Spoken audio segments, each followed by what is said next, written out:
Hi friends, welcome back to my channel movies hub. ఈరోజు primitive war అనే movie అయితే చూసేసాను friends.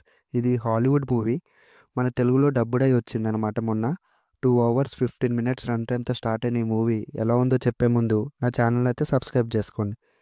ఇంకా primitive war ఈ మూవీకి నేమ్ మీనింగ్ ఏంటంటే అన్రికార్డెడ్ వార్ అని అర్థం అనమాట. అంటే ఈ వార్ రికార్డ్స్ ఇంకా ప్రపంచంతో సంబంధమే ఉండదు. ఇంకా అది ఇల్లీగల్ వార్ అనమాట. ఇంకా స్టోరీలోకి ఎంటర్ అవుతే ఒక కంట్రీ సోల్జర్స్కి ఇంకో కంట్రీ సోల్జర్స్కి జరుగుతున్న వార్ని ఎక్స్ప్లెయిన్ చేయడమే ఇదనమాట. అంటే ఎలా చెప్పాలంటే బ్రిటిష్ సోల్జర్స్కి చైనీస్ సోల్జర్స్కి వార్ జరుగుతుంది.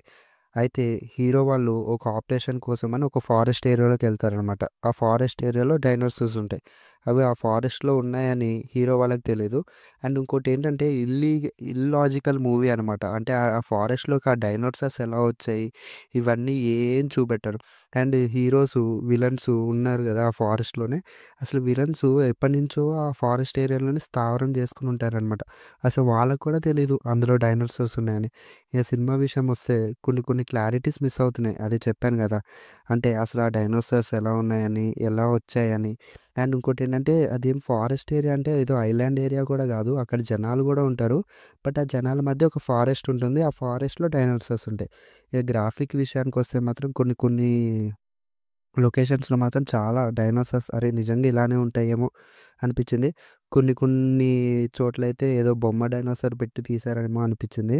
ఇంకా స్టోరీలో లాజిక్స్ మిస్ అవుతున్నాయి. ఇంకా కొంచెం అక్కడ స్క్రీన్ ప్రెజెన్స్ గానీ ఇదంతా మిస్ అవుతుంది. అండ్ స్టార్టింగ్ ఒక 30, 40 మినిట్స్ వీళ్ళకి మధ్య జరిగిన వారే ఉంటుంది.